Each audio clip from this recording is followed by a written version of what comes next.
Assalamualaikum warahmatullahi wabarakatuh. Halo, apa kabar sahabat Studio 97? Bertemu dengan saya Anjar Wulandari di Studio 97 Podcast SMA Negeri 1 Astana Japura. Kali ini di tayangan perdana kita kedatangan tamu yang sangat spesial dan sangat istimewa, yaitu Bapak Asep Suhandi, SPD MM. Beliau adalah Wakil Koordinator PPDB tingkat Provinsi Jawa Barat tahun 2022. Selamat datang Bapak di Podcast SMA Negeri 1 Astana Japura. Ya, Assalamualaikum warahmatullahi wabarakatuh. Seperti yang kita ketahui bahwa di bulan Mei ini merupakan agenda penting dalam dunia pendidikan, yaitu masa penerimaan peserta didik baru tahun 2022. Nah, Bapak sebagai Wakil Koordinator Tim PPDB Provinsi Jawa Barat, kira-kira sejauh mana tentang Pergub petunjuk teknis PPDB tahun 2022 ini, Pak? Baik, terima kasih Ibu Anjar. Pada kesempatan yang berbahagia ini, tentu yang pertama saya menyampaikan ungkapan permohonan maaf ya di awal selepas kita menunaikan Idul Fitri. Saya buat warga, khususnya warga Jawa Barat, umumnya warga Jawa Barat, khususnya warga Cirebon ini, taqabbalallahu minna wa minkum, taqabbalahu ya karim. Mohon maaf lahir batin. Baik, langsung ya ke jawaban yang disampaikan oleh pembawa acara tentang sejauh mana petunjuk teknis ini. Sebetulnya petunjuk teknis ini sudah melampaui beberapa tahapan. Tahapan pertama adalah uji publik internal.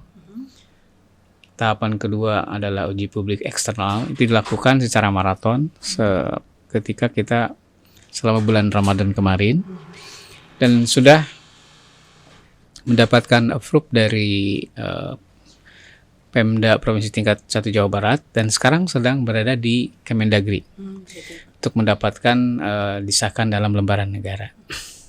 Secara substansi, apa yang kita sampaikan ke Biro Hukum Pemerintahan Daerah tingkat Jawa Barat itu sudah selesai.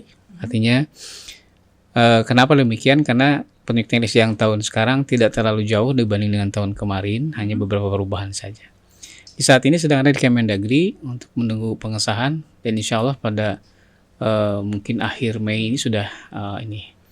Tentang informasinya, Ibu Anjar, sosialisasi ini menurut petunjuk dari Sekretaris Dinas Pendidikan Provinsi Jawa Barat itu sudah boleh dimulai karena begitu sempitnya waktu, dan kegiatan PPDB ini akan maraton sampai bulan Juni tentunya. Misalnya, sekarang sudah disampaikan tanggal 9 Mei sampai tanggal 16 itu adalah sosialisasi di tingkat KCD dan satuan pendidikan. Dan tanggal 17 Mei, minggu depan itu, hari Selasa, anak-anak peserta didik dari sekolah SMP MTS itu sudah mendapatkan akun.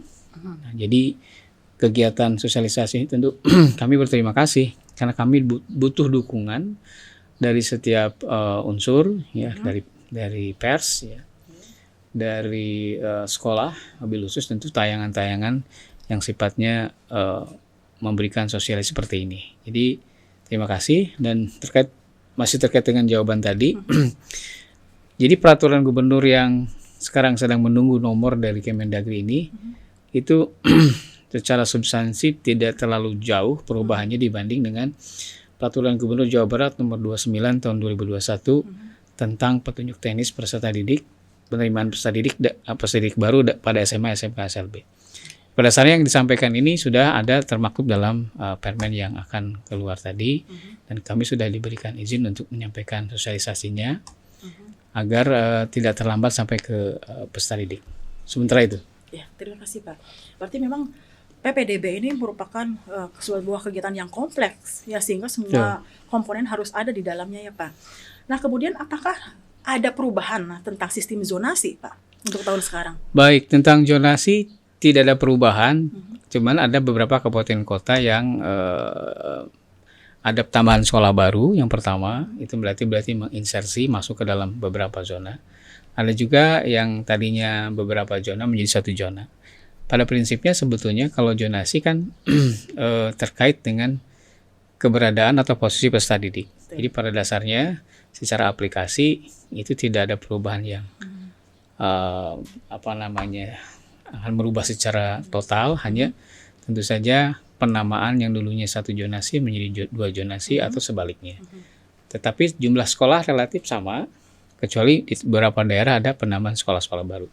Zonasi pada prinsipnya aman, karena terkait dengan tentu nanti proporsi zonasi buat peserta didik yang dialokasikan berapa persen ini saya jelaskan pada tahap kedua ya, zonasi akan dilaksanakan, terutama di SMA. Gitu? Ini Pak, ini Pak, jika ada calon peserta didik nih Pak, sudah diterima di tahap 1, tetapi kurang minat dengan sekolah yang dipilih, apakah bisa ikut lagi tahap atau jalur berikutnya? Baik, ini sangat krusial disampaikan.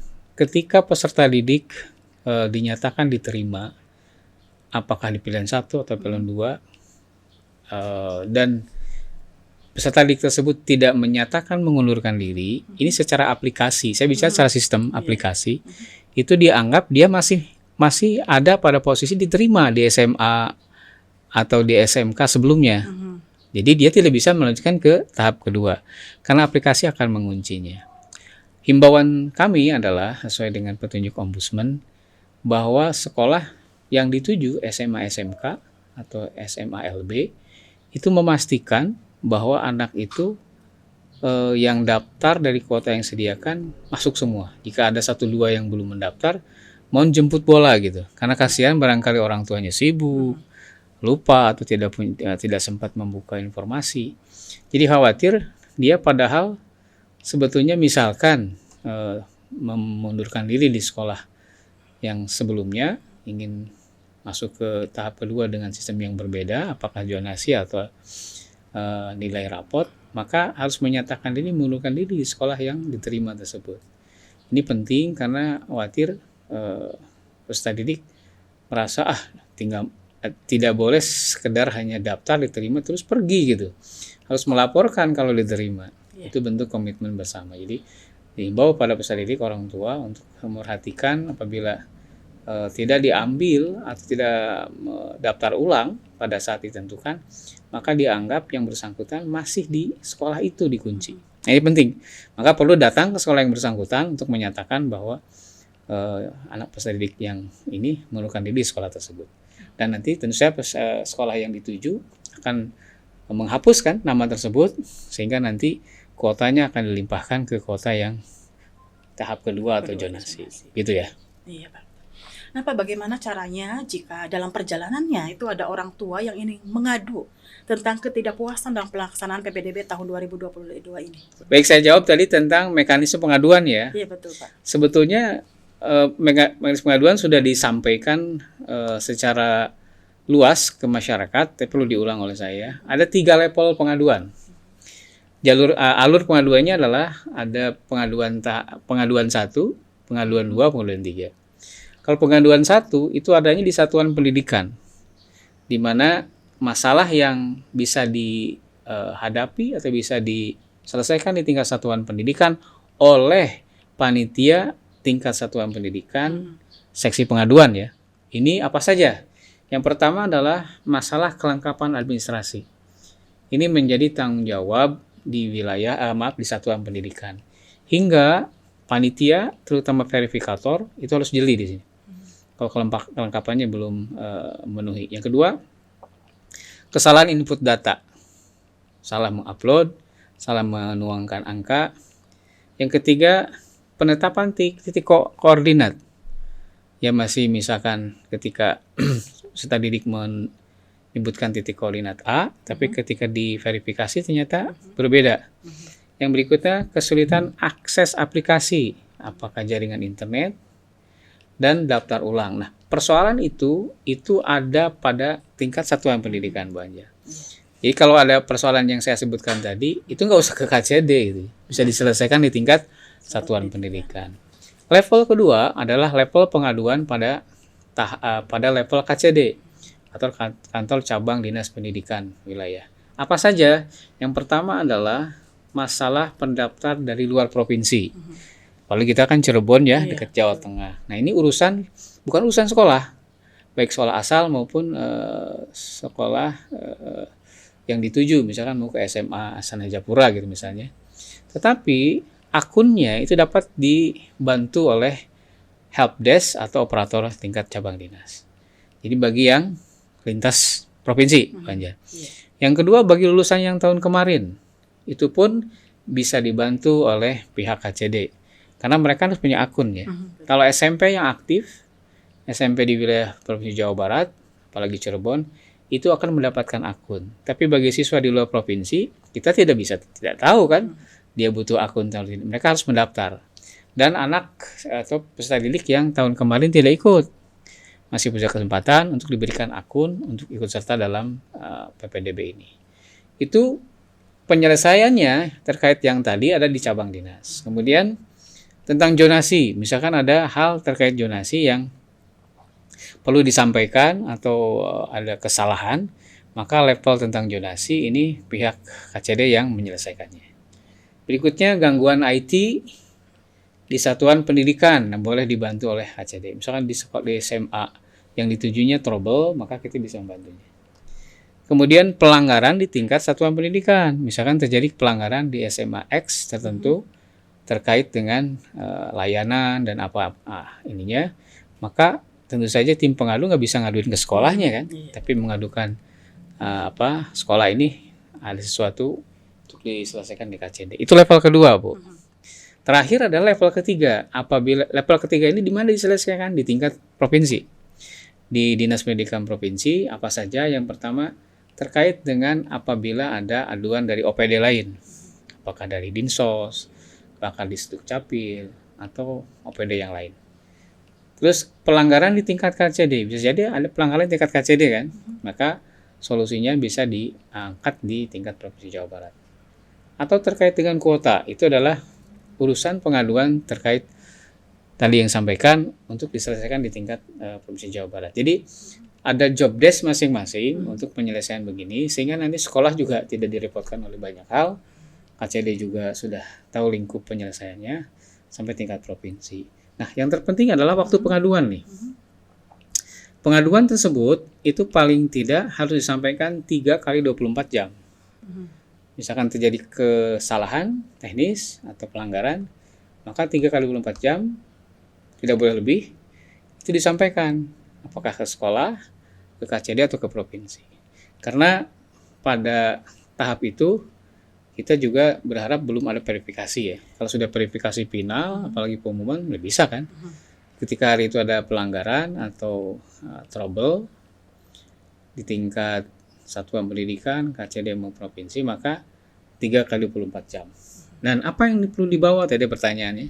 Itu tentu saja pihak yang melapor boleh orang tua atau individu atau kelompok, kemudian menyerahkan fotokopi identitas dulu. Kita mau ngeluh, mau ngadu, nggak bawa identitas yang diterima. Nah, di sekolah juga demikian nanti. Tim pengaduan ketika mau apa Bu? Ketika panjang lebar, menyinggung sana sini. Oh ada pengaduan ya mohon izin Bu, boleh tahu identitasnya, silahkan di fotokopi atau diberi catatan. Kemudian pihak satuan pendidikan tingkat cabang dinas juga menyediakan formulir pengaduan. Dan terakhir menyertakan foto bukti aduannya. Nah, dengan demikian itu baru bisa diproses. Sehingga nanti kalau ada pertanyaan dari terkait berelasi dengan hukum, tentu kita bisa mengarahkan karena ada bukti-bukti yang ada. Jadi dalam pengaduan pun cukup kompleks ya. Demikian sementara. Iya, sangat kompleks ya Pak, dan memang harus mengikuti prosedur ataupun persyaratan yang ada. Betul. Sehingga pengaduan itu bisa segera untuk diproses. Baik Pak Asep Suhendi ini sebagai Wakil Koordinator Tim PPDB Provinsi Jawa Barat tahun 2022, mohon disampaikan Pak secara rinci pemaparan bagaimanakah petunjuk teknis dari PPDB tahun 2022. Baik, terima kasih pada Bu Anjar yang sudah mengantarkan akan sampaikan penjelasan terkait dengan penerimaan peserta didik baru SMA SMK dan SLB tahun 2022. Usulan yang saya hormati para hadirin, para peserta didik, para orang tua, dan tentu saja para stakeholder yang terkait dengan kegiatan penerimaan peserta didik baru di tingkat Provinsi Jawa Barat ini. Saya akan menyampaikan petunjuk teknis yang insya Allah akan menjadi panduan kita dalam menyelenggarakan penerimaan peserta didik baru di tahun 2022 ini. Tagline kita adalah untuk PPDB ini adalah Sekolah Merdeka Jawa Barat Juara. Itu tagline kita yang tentu saja sesuai dengan program dari pemerintahan Provinsi Jawa Barat. PPDB Jawa Barat mendukung tentu saja terlaksananya Merdeka Belajar. Apa sih upaya kita untuk menciptakan lingkungan belajar yang bebas berekspresi, bebas berbagai hambatan, dan bebas dari tekanan psikologis? Itu mungkin yang ingin diusung dari tagline ini. Bagaimana dengan guru dan siswa? Baik guru dan siswa juga, tagline ini menginspirasi untuk memiliki kebebasan, lebih fokus untuk memaksimalkan pada pembelajaran, tentu guna mencapai tujuan atau goal oriented pendidikan nasional kita. Tapi tetap kita punya pegangan rambu atau kaidah kurikulum yang berlaku. Apa makna mereka belajar bagi siswa? Tentunya mereka bisa berekspresi selama menempuh proses pembelajaran di sekolahnya. Namun tentu saja ada kaidah dan aturan yang ditetapkan oleh sekolah. Demikian tagline dari PPDB tahun ini, Sekolah Merdeka Jawa Barat Juara. Bapak sekalian yang saya hormati, para peserta didik dan pemerhati pendidikan yang mengikuti tayangan ini, landasan hukum PPDB kalau kita urai memang cukup banyak. Di antaranya adalah Peraturan Menteri Kebudayaan nomor 1 tahun 2021 tentang PPDB. Nah, Peraturan Menteri inilah yang mendasari, karena belum ada Peraturan Menteri setelahnya terkait dengan PPDB ini, maka kita masih berorientasi pada PPDB, Peraturan Menteri Pendidikan dan Kebudayaan nomor 1 tahun 2021. Sehingga tadi ada pertanyaan dari Mbak Acara bahwa ada beberapa perubahan memang, tapi tidak merombak secara besar-besaran peraturan substansi dari petunjuk teknis PPDB Provinsi Jawa Barat ini. Kemudian yang kedua yang mendasarinya adalah Surat Edaran Mendikbud nomor 1 tahun 2020 tentang kebijakan Merdeka Belajar, di mana di sana disampaikan tentang bahwa pemerintah Provinsi Jawa Barat harus juga membuat petunjuk teknis PPDB, menetapkan zonasi, dan tentu menggunakan kaidah-kaidah bagaimana memberikan peringkat penerimaan terhadap peserta didik baru di tahun ini. Kemudian kewajiban melakukan sosialisasi seperti yang kita lakukan hari ini, Bu Anjar. Kita sedang melakukan sosialisasi dan tentu melakukan pelaporan dan koordinasi terkait PPDB ini. Ada juga Surat Edaran Mendikbud nomor 4 tahun 2020 tentang pelaksanaan kebijakan pendidikan dalam masa darurat penyebaran COVID. Juga ini menjadi acuan kita bagaimana bahwa mekanisme PPDB ini mengikuti protokol kesehatan yang diharuskan oleh pemerintah. Ada juga surat landasan hukum berikutnya, ada juga Surat Edaran Mendikbud nomor 1 tahun 2021 tentang penilaian ujian nasional. Kemudian Surat Edaran Mendikbud nomor 3 tahun 2021 tentang pelaksanaan PPDB. Ini penting karena di sini ada penerbitan peraturan Pemda petunjuk teknis PPDB difasilitasi oleh Kemendagri. Jadi pertanyaan tadi terjawab ya, bahwa pada level terakhir sebelum dikeluarkannya petunjuk teknis ini harus mendapat persetujuan untuk disahkan dalam lembaran negara di Kementerian Dalam Negeri. Sehingga di dalamnya sudah dipastikan petunjuk teknisnya mencakup beberapa hal. Di antaranya peraturan bab pasalnya dan kemudian juga penetapan zonasi. Dan terkait memang untuk tahun ini petunjuk teknis harus lengkap. Tidak hanya isi pasal dan babnya saja, tapi di dalamnya juga disampaikan lampiran-lampirannya harus lengkap. Itu mungkin yang berbeda dengan tahun sebelumnya. Terakhir apa yang saya paparkan sebetulnya adalah bagian dari Peraturan Gubernur Jawa Barat ya nomor 29 tahun 2001 yang kemudian diberikan beberapa penambahan untuk disahkan menjadi Peraturan Gubernur Jawa Barat yang baru terkait PPDB ini. Dan tadi ditanyakan bahwa petunjuk teknis Pergub PPDB ini sudah mengalami beberapa tahapan, diantaranya sudah diuji publik internal, uji publik eksternal, kemudian sudah diberikan kepada Biro Hukum Pemerintah Daerah Jawa Barat, dan sekarang terakhir adalah mendapatkan pengesahan di tingkat Kemendagri untuk kemudian kita mendapatkan nomor perundang-undangan tersebut.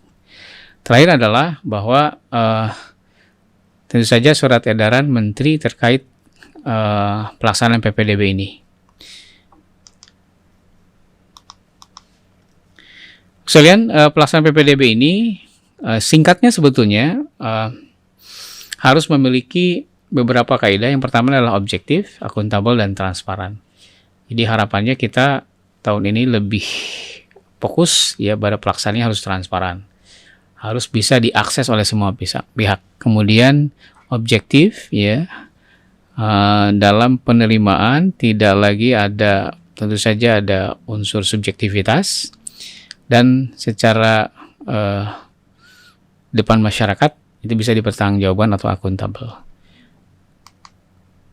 Nah, sebetulnya para hadirin sekarang, ya, para hadirin Ibu Bapak, Pak Sadidik, untuk mengetahui PPDB singkat sebetulnya. Tayangan perdana atau tayangan yang sedang tampil ini adalah bagaimana mensikapi peserta didik ingin daftar. Jadi paling gampang begini pertanyaannya.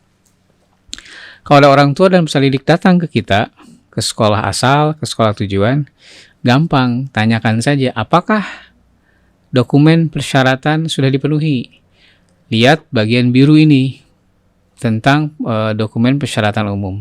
Tanyakan pada orang tua dan siswa ini, ya, bagi yang terlibat dalam kepanitiaan, apakah mereka sudah membawa ijazah surat keterangan kelulusan.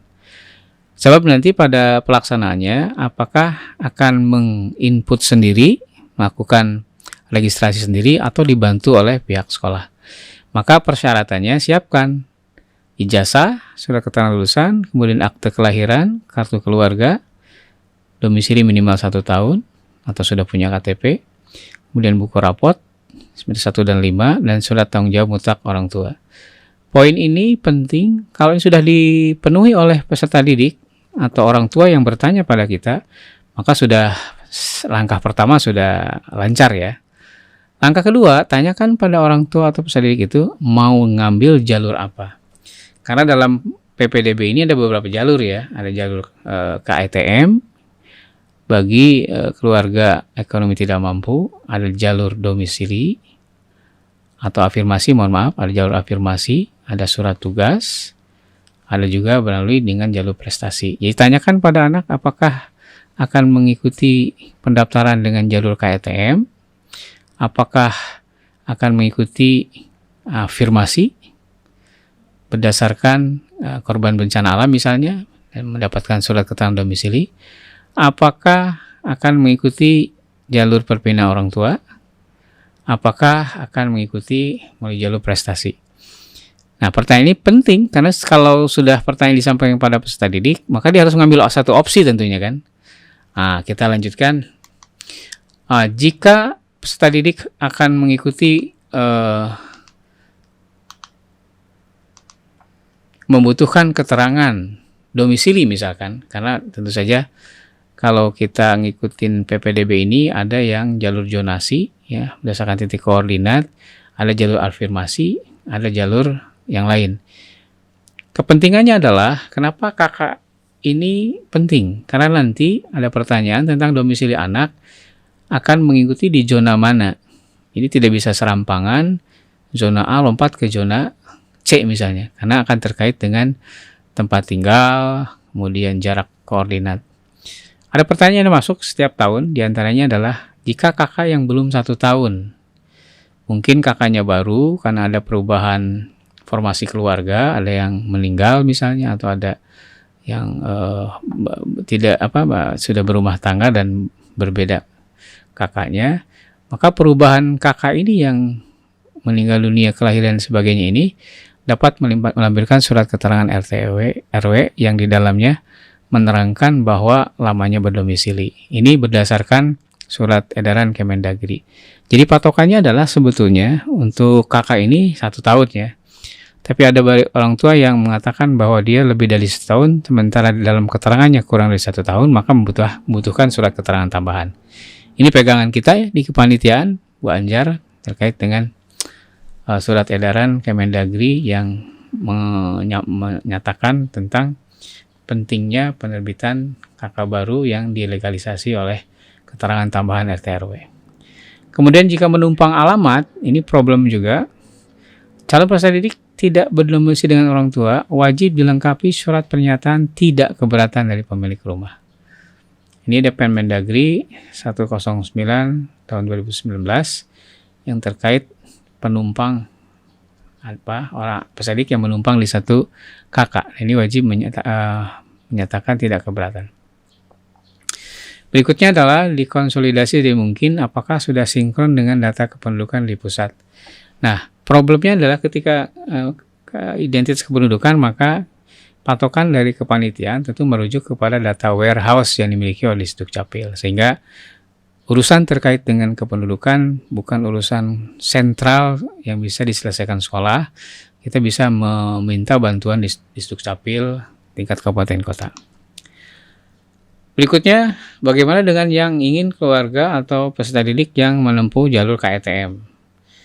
Nah, perlu disampaikan juga bahwa keterangan ekonomi tidak mampu ini juga perlu dilengkapi dengan kartu yang lain yang menyatakan secara pasti bahwa anak-anak kita ini masuk dalam kategori KETM. Di antaranya adalah KIP, ya, kartu keluarga sejahtera, KKS, kartu Indonesia Sehat, kartu program keluarga harapan, kartu beras sejahtera, kartu sembako murah, dan seterusnya. Ini adalah salah satu indikasi atau indikator terhadap keluarga tersebut memang dalam posisi memiliki KETM.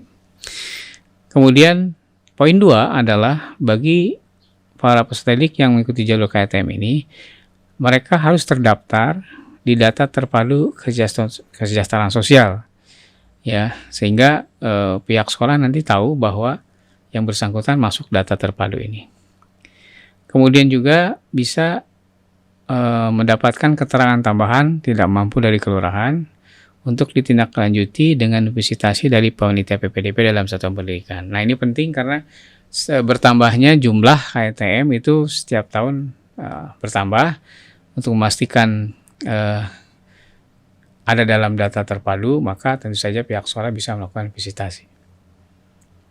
Atau dengan mendapatkan surat berita acara dari hasil musyawarah kelurahan, ya, terkait dengan warga yang layak masuk data terpadu sosial. Nah, buahnya ini penting ini untuk dipahami oleh panitia bahwa kita bukan pemilik otoritas untuk menentukan keabsahan dari kartu atau keterangan KETM dari peserta didik, tapi kita bisa meminta bantuan dari pihak Dukcapil atau dinas sosial maksud saya. Baik, berikutnya adalah persyaratan usia. Ini sudah clear bahwa calon peserta didik ini yang kelas 10 SMA SMK harus memenuhi persyaratan paling tinggi berusia 21 tahun pada tanggal 1 Juli dan telah menyelesaikan kelas 9 di SMP atau di MTS yang sederajat. Persyaratan usia dikecualikan untuk sekolah dengan kriteria penyelenggaraan pendidikan khusus, penilaian khusus, dan berada daerah tertinggal. Nah, untuk usia terkecuali di 3 opsi ini. Satu lagi, SMK dengan bidang keahlian atau program keahlian dapat menetapkan tambahan persyaratan khusus dalam penerimaan peserta didik baru kelas 10 ini. Ini beberapa persyaratan usia terkait untuk peserta didik baru. Khusus buat yang lulusan dari luar negeri, calon peserta didik yang akan menempuh di kelas 10 berasal dari luar negeri, WNI maupun WNA harus mendapatkan surat rekomendasi izin belajar dari pertama dari Direktur Jenderal Bidang Pendidikan Menengah, kemudian juga Direktur Jenderal yang membidangi bidang vokasi. Ini penting karena mereka tidak bisa lanjut kalau tidak ada surat rekomendasi ini. Bagaimana SLB juga sama. Ini ada ketentuan persyaratan usia peserta didik yang berkebutuhan khusus di SLB boleh lebih dari ketentuan persyaratan usia pada satuan pendidikan umum.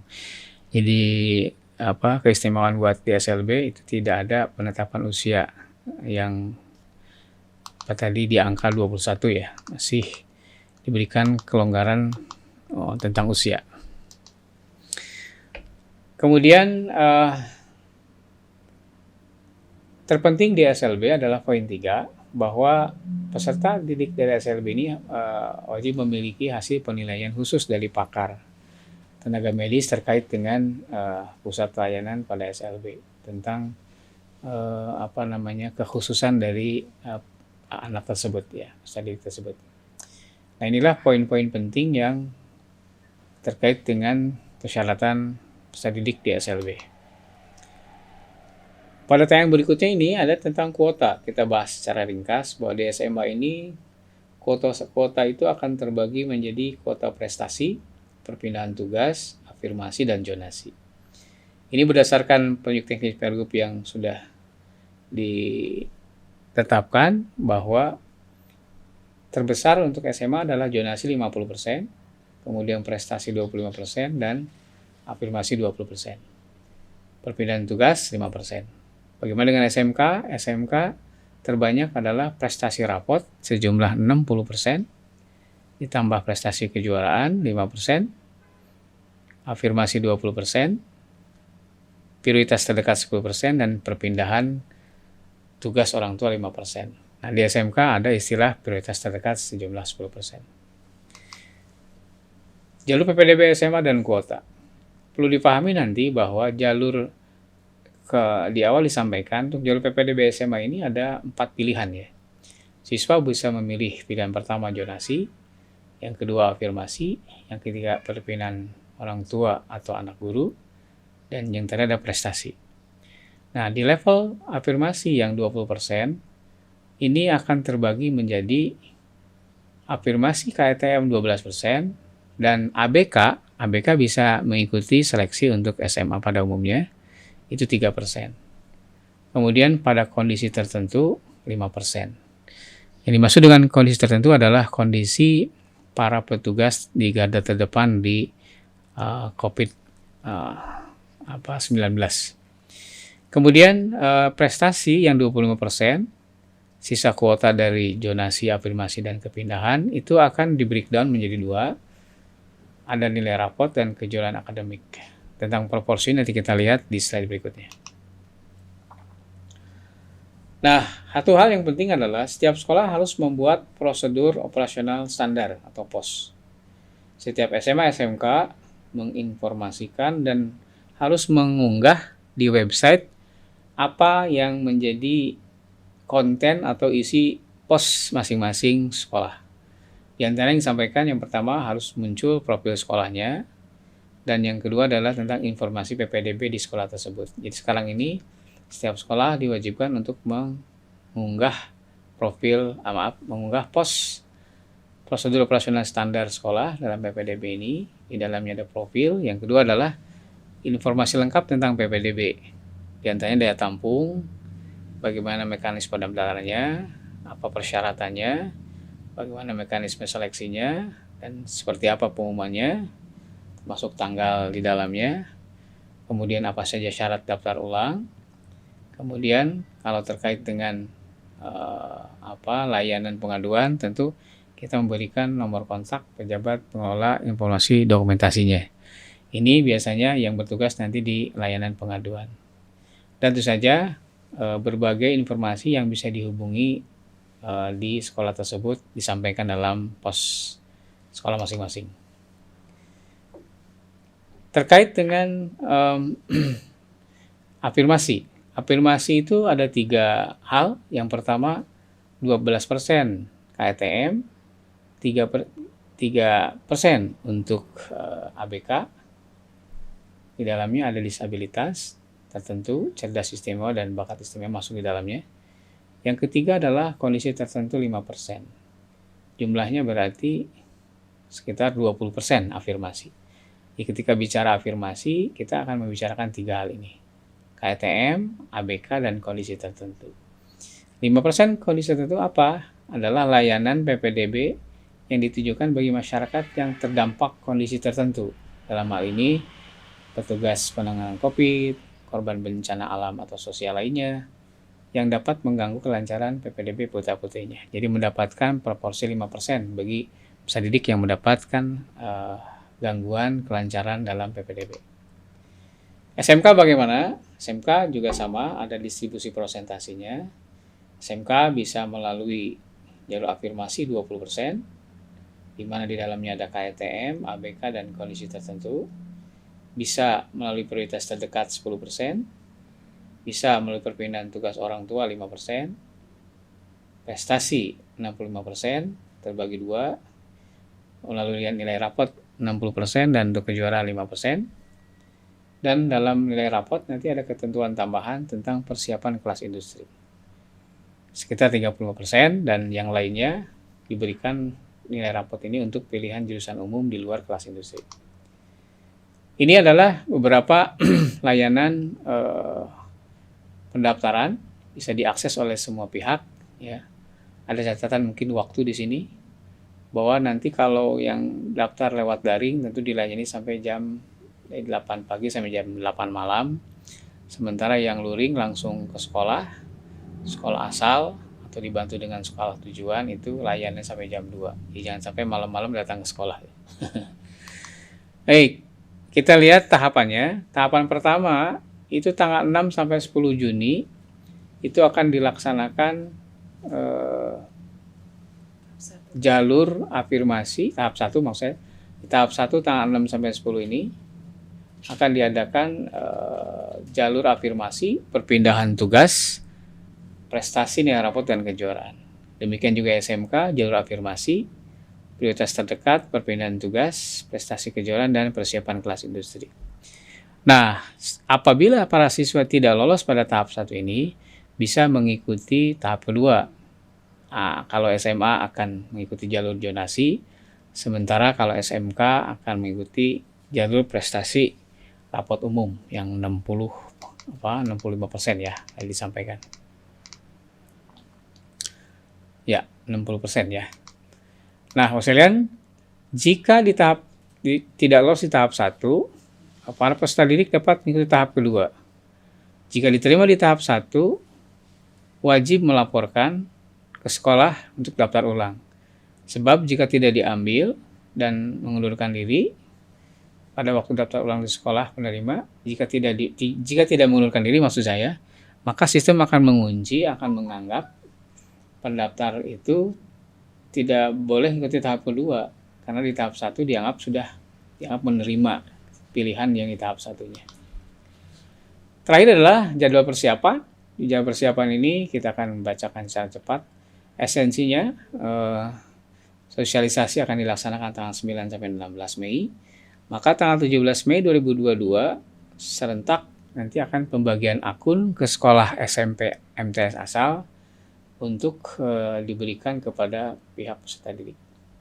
Demikian juga nanti selanjutnya ada tanggal 18 sampai 20 Mei pembagian akun oleh pihak sekolah, mulai input kuota daya tampung oleh sekolah asal, sekolah yang 7, kemudian upload dokumen. Nah, terpenting di tanggal ini, di tanggal 23 sampai Mei, tidak semua upload dokumen bisa dilaksanakan serentak pada tanggal tertentu.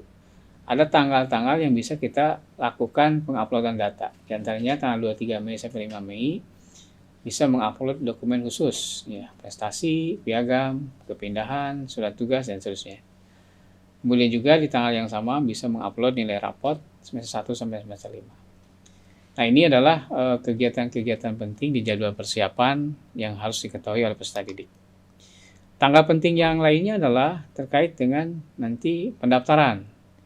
Jadi setelah upload data di laman yang disediakan, karena sudah punya akun, maka bisa mendaftar bukan pada tanggal itu ya. Kadang-kadang ada yang bertanya, Pak, kok saya sudah masuk akun, sudah masuk, kok belum bisa daftar gitu ya. Karena memang belum waktunya. Waktu pendaftaran akan dilaksanakan tanggal 6 sampai 10 Juni. Kemudian akan ada pemetaan nanti tanggal 13 sampai 15 Juni terkait afirmasi KTM. Nah, yang KTM khususnya akan dirapat koordinasikan agar para peserta atau peserta didik yang melalui jalur KTM bisa diserap sebesar-besarnya sesuai dengan kuota yang ada di sekolah yang dituju. Dan tentu saja akan ada database terkait anak-anak yang jalur afirmasi KTM yang tidak terserap di sekolah yang ditujunya. Jadi ada tahapan rapat koordinasi di tingkat MKKS. Kemudian selanjutnya sama pada tahap kedua juga demikian ya. Di sini ada yang penting bahwa untuk SMK itu diperbolehkan untuk melakukan tes minat dan uji kompetensi. Asal tentu saja memberitahukan jumlah kuota untuk masing-masing kelas institusi ke KCD masing-masing, dan tentu saja penetapan tanggal uji kompetensi tidak berbenturan dengan kegiatan yang lain. Nah, ini mungkin bisa kita bahas secara cepat tanggal-tanggal penting tahap 1 dan tahap 2 PPDB. Secara cepat alurnya begini ya. Untuk SMA, tahap pertama pendaftaran dan verifikasi data dilakukan secara online, mandiri atau oleh sekolah asal. Kemudian verifikasi data oleh siswa, rapat dewan guru untuk penetapan, koordinasi tentang hasil penetapan, kemudian diumumkan. Kemudian daftar ulang. Nah, ini adalah alur PPDB tahap 1. PPDB 2 juga sama. Ini alurnya, dan tanggal-tanggal sudah disampaikan tadi pada box sebelumnya. Untuk SLB juga sama, ini alurnya. Tentang diawali dengan pendaftaran, finalisasi, rapat penetapan, pengumuman sampai daftar ulang. Nah, cukup penting disampaikan di sini tentang sekolah pilihan SMA dan SMK serta SLB. Apabila peserta didik mengambil jalur afirmasi KTM, maka apabila dia ingin masuk ke SMA, dapat memilih 3 SMA negeri atau swasta terdekat domisili. Dan demikian lebih fleksibel ya. Kemudian di SMK, 1 SMK negeri, 1 swasta. Kemudian kepindahan orang tua juga sama. Ada proporsi tentang jumlah sekolah yang bisa dimasuki. Sebagai catatan, informasi yang saya sampaikan ini nanti bisa diakses langsung di laman yang di akhir presentasi ini disampaikan. Jadi semua orang bisa melihat tayangan ini. Ini tayangan dari ekstrak SOP yang akan menjadi dasar semua sekolah peserta yang ikut PPDB negeri maupun swasta akan mengetahui dan ada di laman ini, termasuk penjelasan teknis yang kita bahas hari ini. Tayangan berikutnya adalah tentang alur PPDB jalur afirmasi KTM SMA. Seperti halnya tadi alur yang disampaikan di awal, terpenting adalah ketika pendaftaran baik daring maupun luring, diperhatikan bahwa sekolah asal login dengan akun yang telah diberikan ke sekolah asal, baik untuk para peserta didik maupun bisa diakses oleh operator. Kemudian sekolah asal mengupload data CPD KTM ini, calon peserta didik KTM, ke website PPDB. Jadi nanti sekolah asal juga punya kewajiban untuk mengupload data-data otentik tentang peserta didik yang mengikuti jalur KTM. Jika luring, sekolah asal mengirim daftar CPD ini, calon peserta didik KTM ini, ke cabang dinas. Jadi problemnya memang, maksudnya alurnya adalah seperti ini dan kita ikutin bersama pilihan mana yang ditempuh daring atau luring. Nah, di verifikasi ini menjadi tentu saja bagian dari sekolah yang dituju. Seleksi tentu by system, kemudian nanti ada rapat koordinasi terkait bagi siswa KTM yang tidak lolos. Ini nanti bagi yang tidak lolos jalur KTM akan mendapatkan prioritas perhatian, akan dikoordinasikan oleh kepala sekolah dan MKKS. Dan ini diketahui oleh pihak KCD untuk kemudian bisa mendapatkan bantuan untuk masuk ke sekolah terdekat apabila dia tidak diterima oleh jalur KTM. Nah, ini kenapa saya jelaskan karena cukup penting. Nah, alurnya adalah ketika SMP, MTS, peserta didik itu wajib mendaftarkan kolektif di online atau kirim ke datanya ke cabang dinas. Sehingga para peserta didik yang ikut KTM jalur online ini akan tahu dia masuk dan dia tidak lolos. Kalau masuk berarti dia akan masuk ke sistem IT PPDB. Tapi jika tidak lolos, maka akan dirapatkan di tingkat wilayah agar bisa disalurkan yang bersangkutan peserta didik itu untuk bisa masuk sekolah terdekat. Ini setelah ada rapat penetapan dari sekolah. Ini yang baru di tahun kemarin, ini tidak ada. Bagaimana dengan seleksi jalur prestasi nilai rapot? Nah, ini banyak sekali pertanyaan tentang ini di tahun sebelumnya. tahun ini sangat sederhana. Pemeringkatan lewat jalur prestasi dengan nilai rapot itu adalah dengan mengakumulasikan nilai rapot rata-rata setiap semester. Contoh misalkan ini skor seleksi jalur rapot bagi lulusan SMP. Kita lihat di SMP ini ada 10 mata pelajaran. Pendidikan agama, PKN, Bahasa Indonesia, Matematik, IPA, IPS, Bahasa Inggris, Seni Budaya, Pendidikan Jasmani, dan Prakarya. Jadi caranya begini, paling mudah adalah melihat rata-rata semester 1 dia peroleh berapa. Nilai rata-rata per semester kita lihat misalkan semester 1 rata-rata 74. Di semester 2, 10 mata pelajaran itu rata-rata 71. Di semester 3, 73. Di semester 4, 72,5. Dan di semester 5, 73,5. Nah, nilai untuk PPDB-nya ditambahkan masing-masing rata-rata nilai semester dijumlahkan sehingga menjadi total jumlah nilai rata-rata semester. Di tahun kemarin dengan sistem kalibrasi, para peserta didik itu dihitung ranking dia di setiap kelasnya. Bahkan ada jumlah siswa juga bisa berdampak pada perankingan. Nah, karena ada saran, ada permohonan dari berbagai pihak, kita untuk tahun ini akan mendapatkan seleksi yang lebih sederhana dan lebih bisa difahami oleh semua pihak. Ya, mudah-mudahan pada pelaksanaan kita akan secara baik ya dan jujur tentunya. Nah, untuk MTS, maaf ini untuk MTS juga sama. Kalau di SMP kan ada 10 mata pelajaran.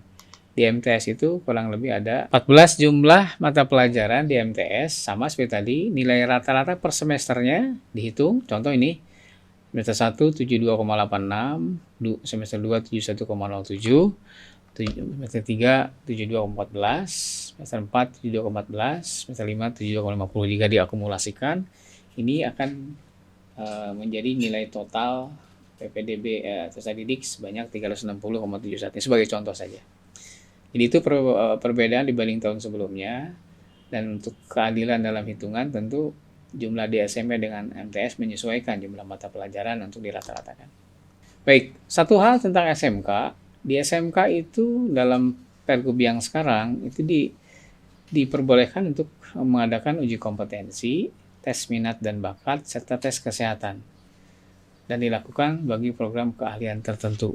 Ini mendapatkan perhatian khusus karena di SMK ada tentu membutuhkan tes minat bakat untuk peserta didik di jurusan tertentu, program keahlian tertentu. Dan jadwalnya tentu harus disesuaikan dengan kondisi waktu atau tanggal-tanggal yang tidak bertabrakan dengan jadwal tanggal yang lain. Terakhir tentang SMK yang mempunyai kelas industri dapat melaksanakan tes seleksi tersendiri dengan persyaratan menyesuaikan dengan keperluan studi. SMK yang melaksanakan tes PPDB dengan kelas industri harus melaporkan ke Dinas Pendidikan Jawa Barat melalui cabang dinas pendidikan wilayah masing-masing. Apa yang dilaporkan? Daya tampung, waktu seleksi, teknis pelaksanaan, dan bukti kerjasama dengan studi. Serta jadwal pendaftaran dan seleksi kelas industri dilakukan bersamaan dengan pelaksanaan PPDB online, jadi tidak terpisah ya. Satu hal di SMK, nanti ada pembobotan untuk kelas industri. Nanti di kelas industri itu ada 5 pelajaran yang mendapatkan bobot tertentu. Misal di kelas industri itu bidang teknologi, maka pembobotannya berbeda dengan di SMK bisnis. Nah, 5 mata pelajaran ini memiliki bobot berbeda. Kita bisa lihat tabel misalnya. Jadi kalau kita lihat di sini, Bahasa Indonesia, Matematik, IPA, IPS, Bahasa Inggris akan mendapatkan bobot tertentu. Contoh misalkan, untuk teknologi, Bahasa Indonesia, Matematik, IPA, IPS, Bahasa Inggris. Matematik diberikan bobot tinggi, 3. Sementara IPS 1, karena kelas industrinya adalah tentang teknologi konstruksi. Kemudian di rapot umum tidak mengalami pembobotan karena ini untuk bukan kelas industri ya, rapot umum. Bagaimana sih alur pendaftaran bagi calon peserta didik dari luar Provinsi Jawa Barat? Sudah dibahas tadi, bisa menghubungi pada tingkat cabang dinas pendidikan. Alamat loginnya sudah diberikan ini di halaman ini, yaitu http://pendaftar.ppdb.distrik.jabarprov.go.id. Ini alamat penting bagi peserta didik dari luar Provinsi Jawa Barat. Demikian juga bagi para peserta didik yang dari luar negeri juga akan diharuskan untuk menyertakan surat rekomendasi dari kementerian. Kemudian cabang dinas juga melakukan verifikasi serta matrikulasi mata pelajaran yang belum ditempuh atau yang sudah ditempuh. Kemudian akan sampai ke sekolah tujuan untuk dilaporkan ke cabang dinas bagi peserta didik yang di luar di luar negeri yang ikut PPDB di Jawa Barat.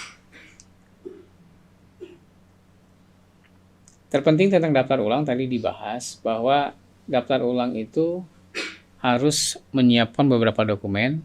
Hadir di sekolah, siapkan dokumen persyaratan yang di-upload kemarin, fotokopinya, perlihatkan aslinya, kemudian siapkan bukti tanda terima yang ketika mendaftar print out ya. Kemudian bagi calon peserta didik yang tidak mendaftar ulang sesuai jadwal tanpa pemberitahuan dianggap mengundurkan diri. Jadi kalau nggak daftar ulang nanti dianggap mengundurkan diri. Dan bagi didik yang tidak diambil untuk mendaftar ke tahap 2 harus mengundurkan diri dulu ya, agar tidak dikunci gitu ya. Jadi dia pertama dikunci, yang kedua kalau misalkan tanggal 28 tanggal tertentu ditetapkan untuk daftar ulang tidak hadir, maka dianggap mengundurkan diri. Dan jika tidak melapor, maka akan dikunci di aplikasi. Ini perlu disampaikan juga, diketahui oleh para orang tua dan peserta didik. Terakhir adalah level pengaduan. Tadi sudah dibahas ya, Banjar. Nah, ada 3 level, bisa diselesaikan di satuan pendidikan, di cabang dinas, dan di Dinas Provinsi Jawa Barat. Terpenting adalah waktu pengaduannya 3 kali 24 jam dengan menyertakan beberapa persyaratan pengaduan. Jadi mekanismenya berjenjang ya. Tingkat satuan pendidikan, cabang dinas pendidikan, tergantung jenis pengaduan apa yang disampaikan oleh pihak pengadu atau baik di peserta didik maupun orang tua. Baik, tentang pelanggaran dan sanksi, saya kira sudah ada dalam Pergub itu bahwa sanksinya banyak beragam, termasuk ada pemalsuan bukti fisik, bukti keikutsertaan dalam program penanganan keluarga tidak mampu, ya ini termasuk pelanggaran. Menggunakan dokumen identitas berbeda, ini juga pelanggaran. Dan setiap pelanggaran ini ada konsekuensi hukumnya, sudah ditetapkan dalam Pergub ini. Ya. Beragam sanksinya, tentu kalau peserta didik kalau melanggar beberapa peraturan ini akan dianggap tidak mengikuti, ya, karena melanggar beberapa aturan, atau kalau bagi pelaksana panitia jika melanggar juga ada konsekuensinya. Nah, Gubernur memberikan sanksi kepada pejabat, dinas, kepala sekolah, guru, atau tenaga pendidikan dalam hal melakukan pelanggaran PPDB. Jadi jelas ya, ada pelanggaran yang dilakukan oleh peserta didik, mudah-mudahan tidak ada tahun ini. Ada pelanggaran bisa jadi terjadi pada level pejabat dinas, kepala sekolah, dan seterusnya. Ini mendapatkan proporsi sanksi yang berbeda sesuai dengan pelanggaran yang dilakukannya. Begitulah kira-kira Bu Anjar bisa disampaikan tentang selintas petunjuk teknis. Memang lebih detailnya akan bisa dibaca dan bisa ditelaah oleh para peserta didik, orang tua, atau para peminat pendidikan ya, dan stakeholders yang mengikuti simakan ini. Nanti bisa diikuti, nanti alamatnya akan disampaikan di bawah ini. Nah, berikut adalah beberapa tayangan secara cepat tentang lampiran-lampiran yang ada dalam Pergub tersebut, diantaranya tentang jumlah rombongan belajar, prestasi kejuaraan, kriteria, jenis prestasinya, baik bidang agama maupun bidang yang lain, literasi, ya. Kemudian kepramukaan, tentang jenis kejuaraan dan nilainya, tentang gradasi kejuaraan, dimulai dengan kabupaten sampai tingkat dunia ya. Ada kabupaten, provinsi, nasional, ada Asia sekarang. Ini baru nih, tahun sebelumnya tidak ada tingkat Asia, sekarang ada tingkat Asia. Ini usulan dari KONI. Kemudian ini halaman yang bisa diperoleh, jadi para hadirin atau para penonton atau penyimak kegiatan ini bisa mengupload kegiatan semua PPDB ini di laman-laman yang ada di layar ini, dari mulai petunjuk teknis, SOP, kemudian termasuk nanti ada publikasi dan informasi yang dibentuk yang sudah dibuat dalam bentuk infografis, bisa semua diunduh, dipelajari secara sendiri, ya, secara mandiri, dan juga bisa di-download untuk kepentingan lebih kepada prakteknya nanti. Baik, demikian Ibu Anjar yang bisa disampaikan selintas petunjuk teknis PPDB tahun 2022. Mudah-mudahan bermanfaat. Terima kasih. Baik, itu tadi pemaparan Pergub tentang petunjuk teknis PPDB tahun 2022 yang telah dipaparkan secara rinci oleh Bapak Asep Suhendi SPDMM selaku Wakil Koordinator PPDB tahun 2022. Terima kasih Pak atas waktunya sudah memenuhi undangan kami di Studio 97 Podcast SMA Negeri 1 Astana Japura. Mudah-mudahan kita bisa bertemu lagi di lain waktu dengan topik yang berbeda ya Pak ya. Siap. Baik sahabat-sahabat Studio 97, sampai bertemu kembali di tayangan podcast SMA Negeri 1 Astana Japura selanjutnya. Terima kasih. Wassalamualaikum warahmatullahi wabarakatuh. Waalaikumsalam.